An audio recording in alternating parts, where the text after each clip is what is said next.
It's a very long name. So, hi, my name is Dr. Kristina Tansavatdi, and I'm a facial plastic surgeon in Westlake Village, California.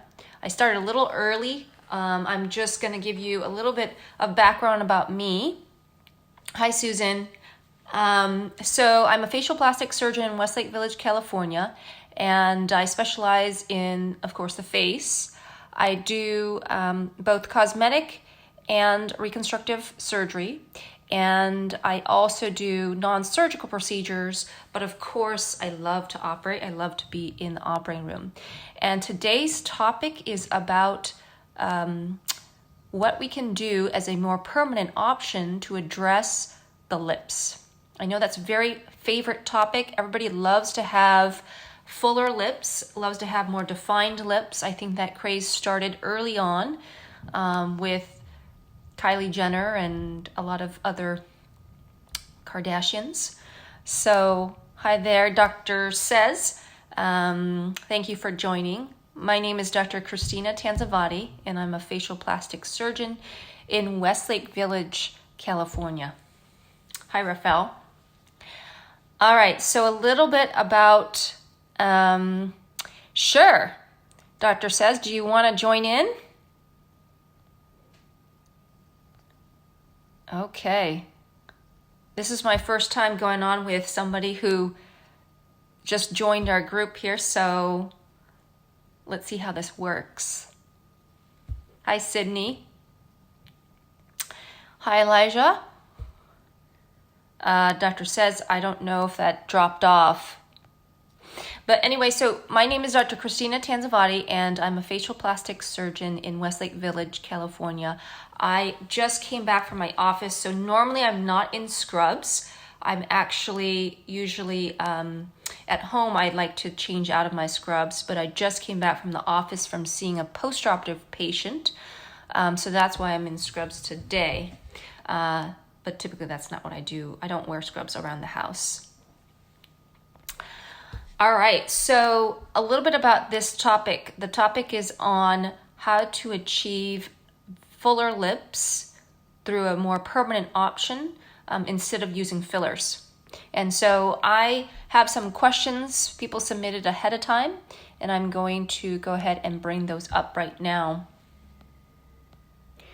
So a question that was brought to my attention was, I'm going to post that here. How long does a lip augmentation last? Hi there, Kate. Hi, Dr. Archer. Thank you for joining all the way from New York. I know it's crazy out there. So how long does a lip augmentation last? So a surgical lip augmentation is a long-lasting procedure. Typically, I take graft from either behind the ear from the mastoid fascia, or we can do it if we're combining with a facelift procedure. And I take the SMAS graft and I use that and insert it into the upper and lower lip, depending. Sometimes I just do the upper lip. Sometimes I will do both. And that just depends on the ratio of the upper to lower lip. And I can combine this also with what's called a surgical lip lift, where we do take away some skin from under the nose to lift the lip itself and the border.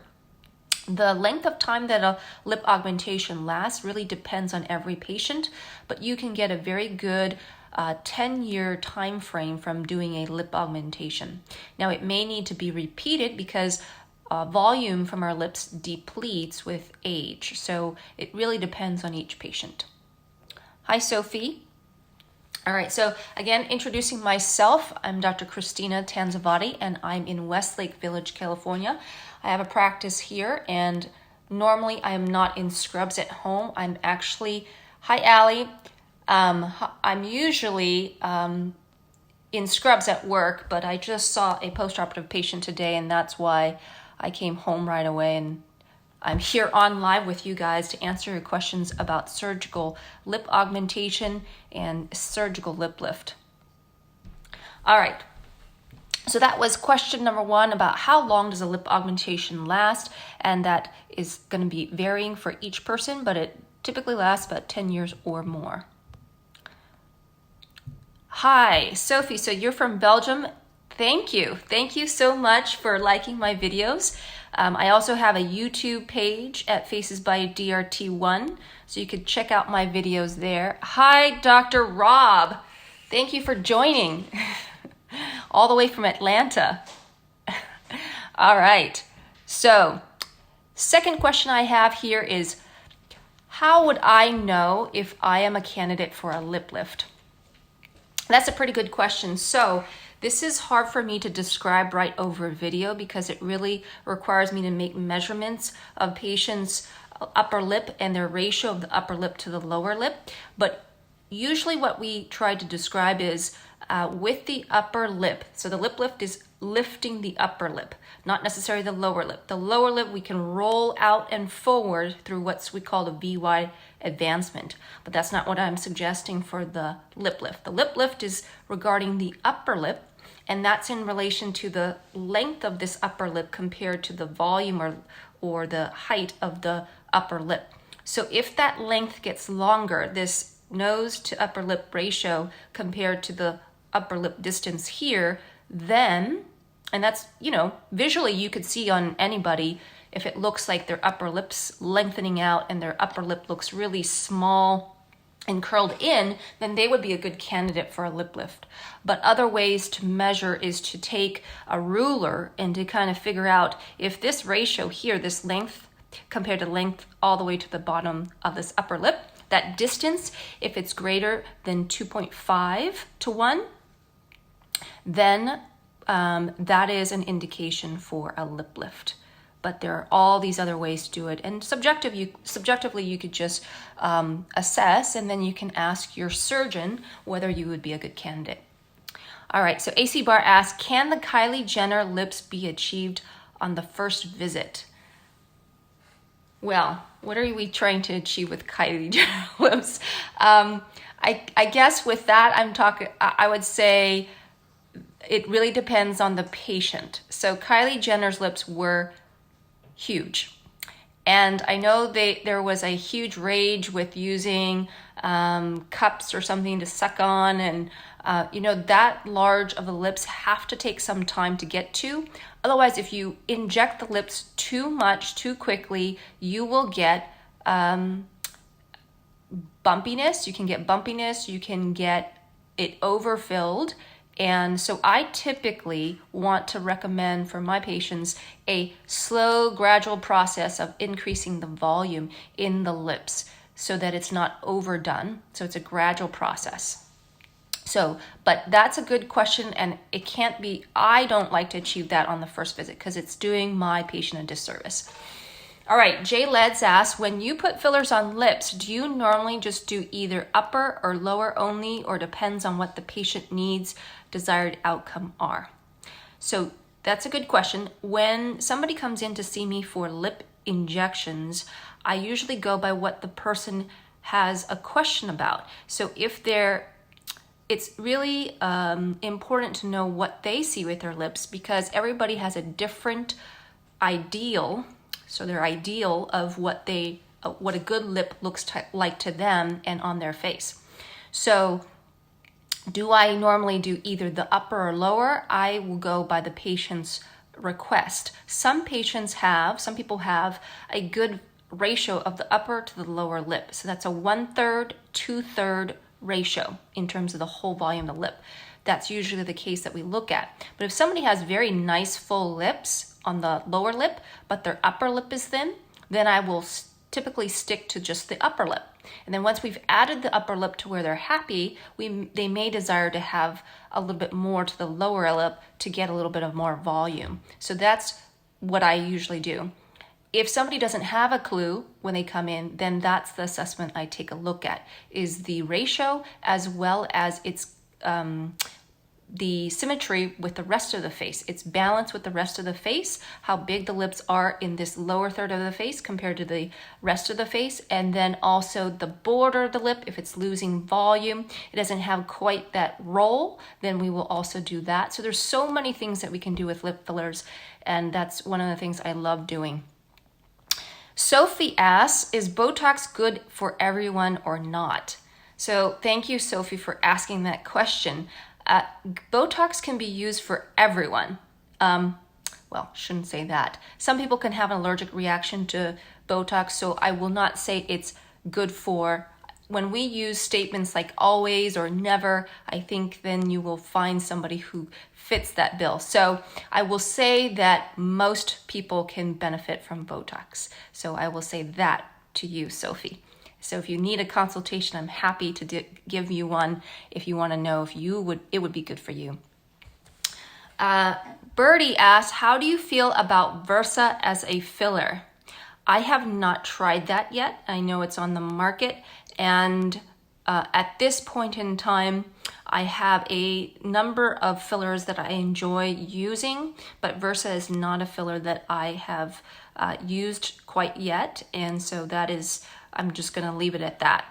There are so many hyaluronic acid fillers on the market, and they all have their purpose. So that being said, it probably does have a part in our armamentarium, but I wouldn't be able to answer that one. All right, so we're going to stick to, thank you for all these questions. Again, my name is Dr. Kristina Tansavatdi, and I'm a facial plastic surgeon in Westlake Village, California, and our topic today is about lip fillers and lip augmentation, surgical lip lift as an alternative to using fillers in the lip. All right, so I have another question that was posted. The question is, when would I opt for a lip augmentation over a lip filler? So this is really going to be specific to the patient themselves, and the question is whether you want to repeat doing these injections every 6 months to a year. If you have very thin lips, it might be better to opt for having a surgical procedure for the lip augmentation. 1, because you'll get a more natural look, and 2, because it will be long lasting. When you have a very thin lip, adding, hi Leslie, so the question here is, when would I opt for a lip augmentation over a lip filler? So when you consider about lip fillers, if you have thin lips, it's going to require much more volume to get to maybe that pout that you're looking for. And sometimes it's very hard to even get there without it looking overdone or unnatural. So when you have that problem, when you have very thin lips, particularly aged lips, that's when a lip lift will be very helpful. And lip augmentation using graft that's obtained from the SMAS muscle, that's what we take from a facelift procedure, or from the graft behind the ear, which is the mastoid graft. Sophie, you want to join our live video? All right, well, let's see if I can do this here. And waiting. Hopefully my internet connection will allow this to happen. So does anybody else have questions while we're waiting? All right, so I will tell you a little bit more about the procedure for a lip lift. Oops, okay. You want me to cancel that? All right. So I'm going to tell you a little bit about the procedure for a lip lift procedure. If you've seen some of my pictures, my before and after pictures, you can find that on my website at www.facesbydrt.com. And I've got some before and after photos that you can take a look at that show you how nicely it can look without any visible incisions. The incisions are hidden underneath the nose, just right along the border of the nose. And sometimes we call it a bullhorn incision. There's also variations of this incision, but our goal is to follow the path of the nose, the bottom of the nose, and then to lift the skin. So we're excising some skin and then lifting the lip to meet the bottom portion of the nose. And by decreasing this length here, we're able to lift the lip, and that's called a lip lift. Susan asks, do you have a favorite filler you like to use in the lips? Oh boy, I do have some favorite fillers. I don't like to be partial, and I'm not going to name, I guess I should say that this is not meant to be medical advice, and you should always seek a plastic surgeon, a facial plastic surgeon, or a dermatologist to go over your needs for fillers, because there are so many on the market, just like Birdie brought up about Versa. There are so many fillers on the market, and some people will have a preference towards one or the other depending on how the filler reacts. So there are different types of filler on the market. The only filler I would, I guess the category I would recommend for the lips is hyaluronic acid fillers. And there's so many hyaluronic acid fillers. That makes up about 90% of the market. The reason why I say that we should only be using hyaluronic acid fillers in the market is because the hyaluronic acid fillers are dissolvable. They will not clump up. Well, they can still get bumpy, but they won't clump up to where you get a nodule. And they're not a permanent option so that you can remove it and not have issues with the filler in the lips. So that's one of the reasons why we use hyaluronic acid fillers in the lips. Now, the fillers can go from thin, meaning a very thin liquid type, to thicker based on the consistency and the cross-linking of the filler itself, the hyaluronic acid filler. So I would suggest that you talk to your surgeon or your dermatologist about maybe what you're trying to achieve. If you're really looking for the Kylie Jenner lip, then you will probably want a thicker filler. If you want just to maintain a little bit of plumpness to your lips, particularly if your lips were thin to begin with and you're just trying to achieve a more fuller lip that fits your age, then we would use something that's softer. All right. Hi, Eleanor. I hope that's, yeah. And hi, Linda.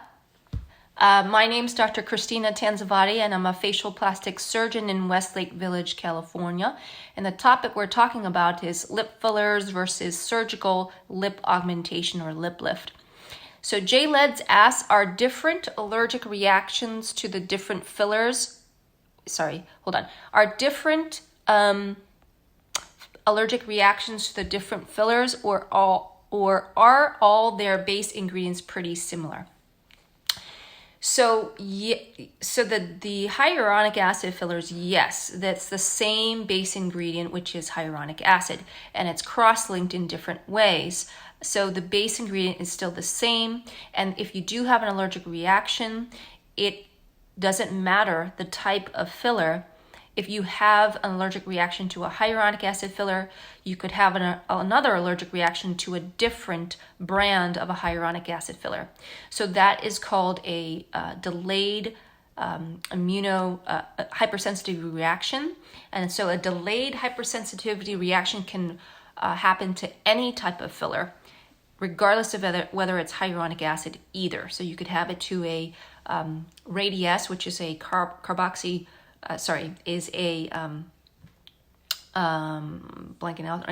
hydroxyapatite, as well as polyalactic acid and some of the collagen fillers. So all these you could have an allergic reaction to. So there's not just one type of filler that causes it.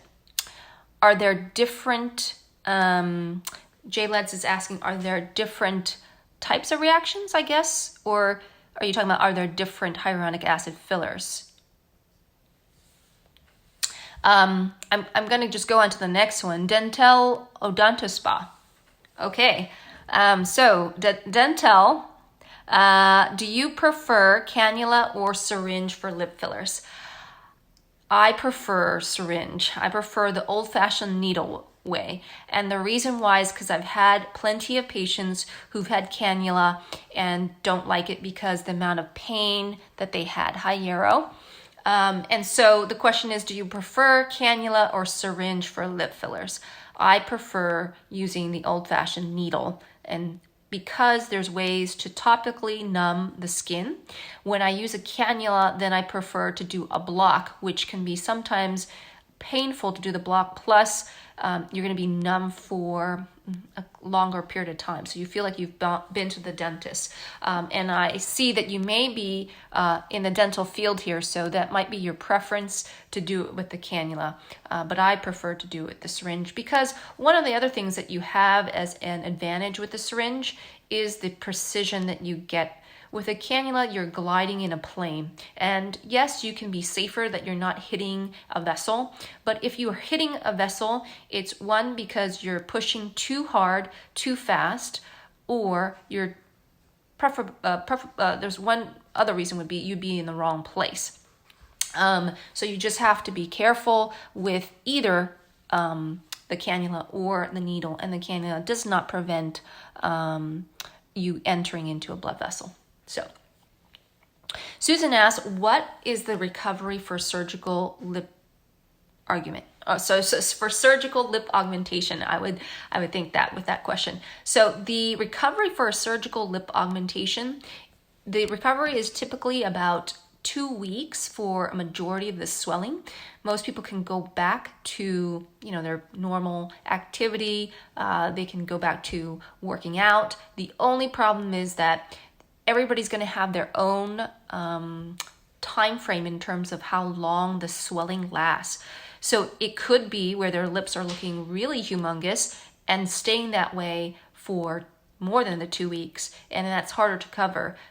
And with a lip lift, the incision can be visible too. So that's another thing. Although most people can cover it well with makeup. So that usually the incision's not bad, but it can be red. So that's the reason why for the makeup. But the lip augmentation, the biggest problem is with swelling and speech. So when your lips are really swollen, if you've ever had lip injections, if they're so puffy, the first week after injections, it's puffy and it's a little bit difficult to speak without feeling like self-conscious that somebody is seeing what you're saying and noticing the change in your speech. So, all right.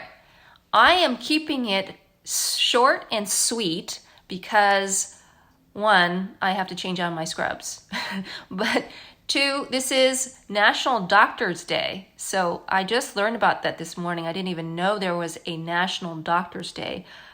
So I guess I should celebrate myself. I don't know. But really, I want people to know about this organization, which is Direct Relief. The Direct Relief Fund, 100% of the donations go directly to providing personal protective equipment to our frontline responders and our doctors and nurses. I know that the news has been filled with information about nurses who have passed away in New York, and it is very unsettling for me to know that my colleagues in the medical field are succumbing to this illness as well. So I hope you guys hear my plea and go on there to Direct Relief. Any amount will help, and I am doing virtual consultations right now. When you do put money towards the Direct Relief, I will be waiving my consultation fees for this month until we get out of quarantine. So just letting everybody know that. All right. Well, we're keep it safe. Thank you, Dental. Thank you, everybody, for joining. Again, my name is Dr. Kristina Tansavatdi, and I'm a facial plastic surgeon in Westlake Village, California. Hopefully you can tune in again tomorrow, same bat time, bat channel at 3 o'clock in the afternoon, Pacific Standard Time, 6 p.m. Eastern Standard Time. And thank you, Sophie, for joining us all the way from, I forgot where you're from, but I know you're in Europe somewhere. But thank you for joining us. And yes, you do. Thank you. Thank you, AC. All right. Bye-bye.